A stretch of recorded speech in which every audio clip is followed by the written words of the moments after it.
बिस्मिल्लाहिर्रहमानिर्रहीम। अस्सलाम वालेकुम। मैं नूर हसन जोक्यो। मेरा यूट्यूब चैनल noor.jokyo786 को सब्सक्राइब करें। आज का वीडियो बहुत सारे स्टूडेंट्स की डिमांड पे ये बनाया जा रहा है। बहुत सारे स्टूडेंट ये कहते हैं कि हम पेपर अच्छा दे के आते हैं, हमारे मार्क्स पूरे नहीं होते हैं, या हम अगर हमें बहुत कुछ याद होता है हम टाइमली मैनेज नहीं कर पाते हैं। तो बहरहाल इस वीडियो को स्टार्ट करते हैं और आपको स्टेप बताते हैं कि आप किस तरह अपने पेपर्स को मैनेज कर सकते हैं। जी, ये है स्टेप 1 और स्टेप 1 के आगे हम देखते हैं तो वो है टाइम।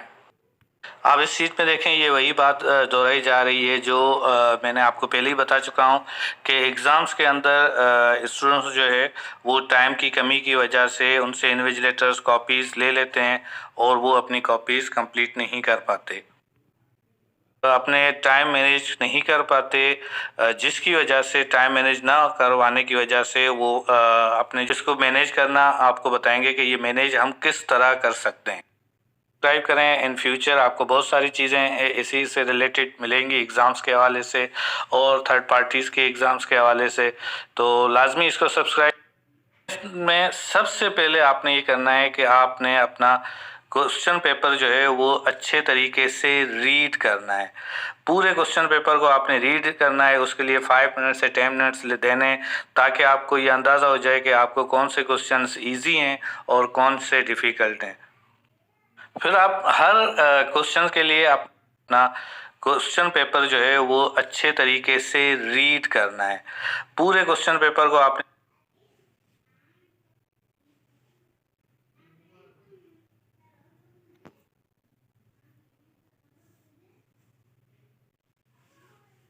आपने जो क्वेश्चन पेपर आपने रीड करनी है, उसके बाद आप ये अंदाज़ा लगा सकते हैं कि कौन सा जो है वो आंसर इजी है, आपको इजीली आ सकता है, तो आप उसको फ़ौरन अटैम्प्ट करेंगे। जो डिफ़िकल्ट क्वेश्चन होगा उसको आप बाद में अटैम्प्ट करेंगे। फिर आपका कॉन्फिडेंस जो है वो कुछ हाई हो जाएगा, क्योंकि आपने इजी क्वेश्चंस कुछ सॉल्व कर लिए होंगे। फिर आप हर क्वेश्चन के लिए आप अलग अलग से टाइम देंगे। जैसे शॉर्ट जो आंसर्स हैं उसके लिए आपको कितना टाइम चाहिए मैनेज करने के लिए, एमसीक्यूज़ के लिए कितना चाहिए, तो ये मैंने आगे एक उसका पेपर का फॉर्मेट भी दिया हुआ है। वो आपको बताएंगे कि हम किस तरह टाइम को मैनेज कर पाते हैं। जैसे कि आप ये भी टाइम मैनेजमेंट रखिएगा टाइम के, आप स्टार्ट के अंदर जो 10 मिनट आपके ज़ाया हो रहे हैं और एंड के अंदर आप रिव्यू लेंगे तो रिव्यू के अंदर भी 10 से 15 मिनट आपके ज़ाया होंगे। तो तकरीबन 180 मिनट्स का आपका 3 आवर्स का पेपर होगा, तो 150 मिनट्स आपको पेपर सॉल्व करने के लिए रिक्वायर्ड है, यानी कि आपको मिलते हैं 150 मिनट्स। यहाँ पे आप देखेंगे कि पाकिस्तान स्टडीज़ का एक पेपर दिया हुआ है हमने, और उसके अंदर 75 मार्क्स हैं और 15 मार्क्स एमसीक्यूज़ की हैं, 30 मार्क्स सेक्शन बी की हैं और 30 मार्क्स सेक्शन सी की हैं। तो एमसीक्यूज़ के लिए आप एक के लिए 1 मार्क्स काउंट करेंगे, ज़ाहिर है 1 मार्क्स के लिए 1 मिनट, सॉरी 1 मिनट ही होगा, और 30 मार्क्स के लिए आपको तकरीबन 60 मिनट्स मिलेंगे।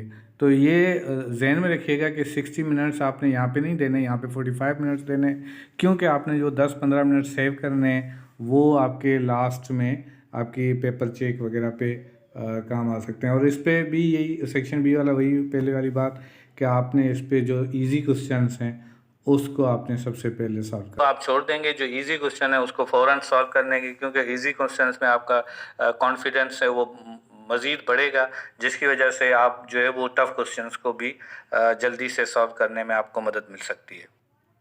नाउ स्टेप 2, राइटिंग को मैनेज करना भी एक फ़न है। तो राइटिंग को किस तरह मैनेज करना है आप लोगों ने, वो ये है कि आपने एक तो जैसी राइटिंग है उसी दिन तो आप अपनी राइटिंग सेट तो कर नहीं सकते, ना ही बेहतरीन कर सकते हैं एक दिन के अंदर, तो कम से कम प्रॉपर तो लिख सकते हैं। तो प्रॉपर तरीक़ाकार जो है वो आप पहले से ही ज़हन में रख लें कि आपने प्रॉपर तरीक़ेकार से कैसे लिखना है। वो आपको हम जो इसमें अगले स्लाइड्स के अंदर आपको क्लियरली बता रहे हैं।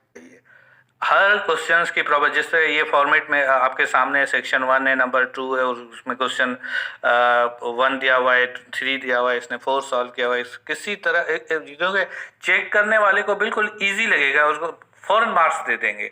वो रीडिंग करने के बाद फ़ौरन उसको मार्क्स देंगे, उनको कहीं पे भी परेशानी नहीं होगी, बल्कि उनको खुशी होगी कि बच्चे ने हर चीज़ अपनी हेडिंग वाइज लिखी हुई है।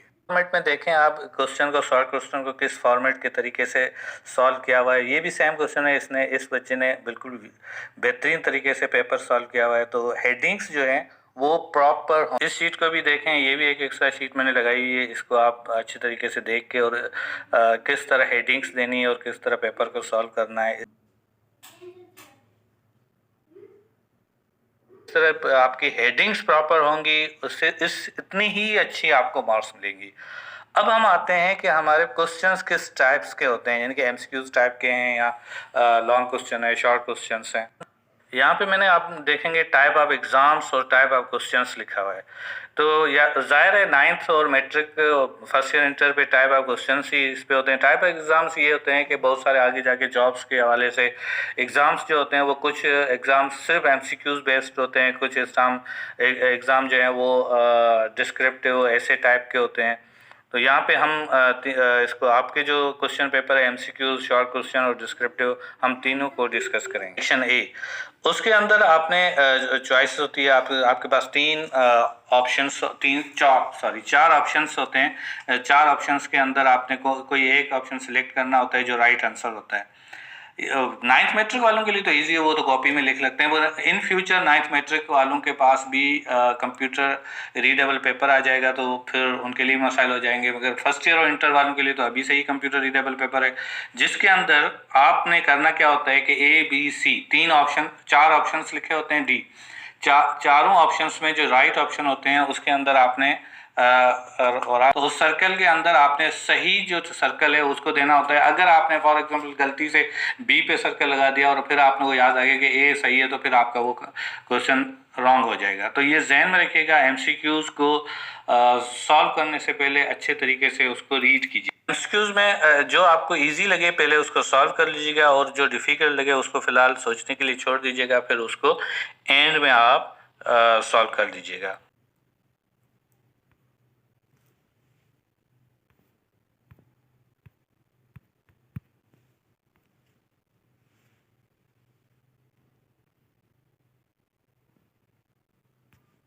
इसके बाद आपके पास सेक्शन बी के अंदर शॉर्ट क्वेश्चन आता है। उसमें बहुत सारे एग्जाम्स भी ऐसे होते हैं जो शॉर्ट क्वेश्चंस के अंदर दिए जाते हैं। बहुत सारे बच्चे कहते हैं शॉर्ट क्वेश्चन जल्दी से लिख लेंगे, कोई इशू नहीं है। शॉर्ट क्वेश्चन मेरे नज़र में थोड़ा सा मुश्किल काम है। वो ये है कि आपने एक क्वेश्चन है, उस क्वेश्चन को 3 लाइनों में, 4 लाइनों में, 3 to 4 सेंटेंस में, बाज़ों का 2 सेंटेंस में आपको उनका आंसर देना होता है।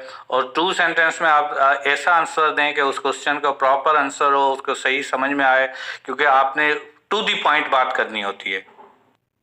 शॉर्ट आंसर्स में भी आपने पहले बाज़ औक़ात ये होता है कि शॉर्ट आंसर के अंदर फॉर एग्जांपल 10 क्वेश्चंस दिए हुए हैं, तो उसके अंदर होता ये है कि 2 से 3 बाज़ औक़ात क्वेश्चंस ऐसे होते हैं जिनके आप आंसर अगर प्रॉपर देना भी चाहें तो वो 10-12 सेंटेंस के बगैर कंप्लीट हो ही नहीं सकता। तो इसलिए कोशिश ये करें कि आप उसको क्वेश्चन को अच्छी तरह रीड करें कि भाई इसको तो मैं शॉर्ट में जितना भी शॉर्ट दूं तो ये बहुत ज़्यादा वो हो जाएगा। तो इसलिए आप कोशिश करें कि इसके अंदर जो सबसे कम टाइम वाला जो टाइम गेन करे, जो क्वेश्चंस का जो पॉइंट होता है वो ये सिर्फ लैंग्वेज के लिए होता है। लैंग्वेज के अंदर होता है ये कि शॉर्ट क्वेश्चन के अंदर भी कुछ क्वेश्चंस ज़्यादा मार्क्स के होते हैं और कुछ कम मार्क्स के होते हैं, तो आप शॉर्ट क्वेश्चन में भी उन को अटेम्प्ट करें जो ज़्यादा मार्क्स के हों। आपने लैंग्वेज में जैसे कि उर्दू है, सिंधी है या इंग्लिश है, तो उसके अंदर लैंग्वेज में जितने भी मार्क्स होते हैं सेक्शन बी में, वो हर क्वेश्चन के डिफरेंट मार्क्स होते हैं। वर्ड अपोजिट टाइप के, सिनोनिम, एंटोनिम, सेंटेंस और बहुत सारी ऐसी चीज़ें होती हैं लैंग्वेज के अंदर, तो वो आप ज़्यादा वो क्वेश्चन अटेम्प्ट करें जो ज़्यादा मार्क्स वाले हैं। ऐसा नहीं है कि आप वो छोड़ देंगे, जो इजी है वो देंगे और बाकी डिफ़िकल्ट छोड़ देंगे, ऐसा नहीं है। डिफ़िकल्ट को आपको देना है, सब आंसर देने हैं, मगर जो इजी है वो जल्दी देना है ताकि आपके कॉन्फिडेंस बढ़ जाएगा। और उसके बाद आपका डिस्क्रिप्टिव शुरू हो जाएगा जहाँ पे ऐसे टाइप होता है। तो डिस्क्रिप्शन के अंदर ये है कि आपने डिटेल्स लिखनी होती हैं, और डिटेल्स के अंदर आप यहाँ पे ये जहन में रखिएगा कि ये आपने प्रॉपर हेडिंग्स लेनी है, पैराग्राफ प्रॉपर। लैंग्वेज के पेपर्स के अंदर ऐसे टाइप में या जो डिस्क्रिप्टिव क्वेश्चन होते हैं उसमें बच्चे क्या करते हैं, वो एक क्वेश्चन पे होते होते दूसरे क्वेश्चन पे चले जाते हैं या दूसरे कोई आंसर्स पे दूसरे टॉपिक पे शुरू हो जाते हैं। तो आपका जो टॉपिक है प्रॉपर उस टॉपिक पे ही रहें और उसी पे आपके जितने भी आइडियाज़ हैं, जो भी कुछ आपको याद है, आपको उसी टॉपिक के मुतालिक लिखना है। क्या करते हैं वो एक क्वेश्चन पे होते होते दूसरे क्वेश्चन पे चले जाते हैं या दूसरे कोई आंसर्स पे दूसरे टॉपिक पे शुरू हो जाते हैं। तो आपका जो टॉपिक है प्रॉपर उस टॉपिक पे ही रहें और उसी पे आपके जितने भी आइडियाज़ हैं जो भी कुछ आपको याद है शुरू हो जाते हैं। तो आपका जो टॉपिक है प्रॉपर उस टॉपिक पे ही रहें और उसी पे आपके जितने भी आइडियाज़ हैं जो भी कुछ आपको याद है। आप सारे बच्चे मिस्टेक्स कर लेते हैं, मिस्टेक के बाद फिर वो वाइट लगा देते हैं, उसमें बहुत सारा गन कर देते हैं, यानी कि वो ब्लैक से रिमूव कर रहे होते हैं जिसके वाइट जिसके पास नहीं है। या ये चीज़ें इस वर्किंग से कोशिश ये करें कि अवॉइड करें। आप सिर्फ सिंगल लाइन देते हैं और सिंगल लाइन से ये होगा कि आपका कट जो चेकर होगा वो वाज़ेह तौर पे चेक करेगा तो उसको वहाँ पे कट नज़र आएगा कि ये लाइन लगी है, इसका मतलब नहीं है। और तो आपको पता है कि आपने टॉपिक कोई गलत आंसर लिख लिया तो उसके बाद आप उसको पैरा को सही भी नीचे करके वो लिख सकते हैं। कोशिश करें कि पेपर आपका नीट एंड क्लीन हो। जो शीट ए है वो फिल होने वाली है, बाकी 1-2 पेज हैं या 3 पेज हैं, तो आप अपने इन्विजिलेटर से दूसरी जो शीट है वो मांगना शुरू कर दें, क्योंकि होता ये है कि वो बाज़ का इन्विजिलेटर के पास नहीं होती, वो इन्विजिलेटर यहाँ करता है कि वो पीछे से मंगवाता है, तो फिर आपके 15-20 मिनट ज़ाया हो जाते हैं। तो शीट अपने पास ध्यान रखिएगा कि शीट आपको सेकंड शीट फ़ौरन आपको उसकी डिमांड करनी चाहिए। और ग्राफ पेपर, बाज़ ग्राफ पेपर मैथ्स और इकोनॉमिक्स के पेपर्स के अंदर ये होता है कि आपको ग्राफ पेपर की ज़रूरत होती है, तो वो अपने सबसे पहले कोशिश करें कि उनसे ये कर लेंगे। आपको पता है कि आपको क्वेश्चन वो सॉल्व करना है ग्राफ पेपर का, तो वो भी आपके पास लाजमी होना चाहिए। आप हमारे चैनल को सब्सक्राइब करें और अगला जो वीडियो है वो बेहतरीन वीडियो आने वाला है, जो थर्ड पार्टी के हवाले से। मैंने यूट्यूब पे बहुत सारे तबसरे को देखा था, मैं खुद हंसी आ रही थी, उनको कुछ नहीं पता, वो अपनी तरफ से बहुत सारा बोल रहे हैं कि IBA लेगा, रेड मार्कर देगा, क्यों देगा। अब मैं आपको यहाँ पे थोड़ा सा हिंट बता